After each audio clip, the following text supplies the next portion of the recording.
زكية راحت فين؟ أكيد في المطبخ يا نور العين. وبتعملي ايه يا تيتا؟ بعمل كفتة وكمان كيكة. أنا في المطبخ أحب أطبخ، ما الوصفات عندي بترخ. سجلي عندك يا حياتي معلوماتي وتركاتي. تيتا زكية في المطبخ برعاية أولاد رجب، الموسم الثاني من موسوعة تيتا زكية. تيتا زكية في المطبخ. دوخيني يا لمونة دوخيني، دوخيني يا لمونة دوخيني. يا جماعة، حد سأل نفسه قبل كده ليه الليمونة بس هي اللي دوخيني؟ ليه ما قالوش يا برتقانة دوخيني ولا يا بطيخة؟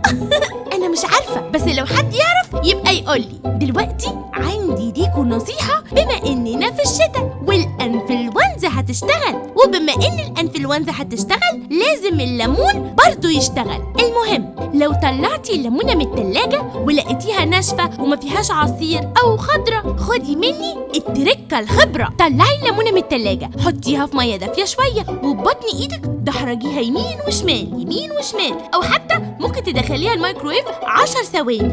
بصي، لو مش هتستخدمي الليمونة كلها ما تقطعيهاش نصين، اخرميها بطرف السكينة ونقطي قد ما انت عايزة. ويلا بقى هوبا فزورة. سؤال اليوم: ما هي مدينة الألف باب؟ القاهرة، الأقصر، ولا الإسكندرية؟ يلا جاوبوا على السؤال. هتقولوا لي ليه؟ هقول لكم عشان تكسبوا من أولاد رجب كل يوم قسائم شرائية ب500 جنيه. تيتا زكية راحت فين؟ وبتعملي ايه يا تيتا؟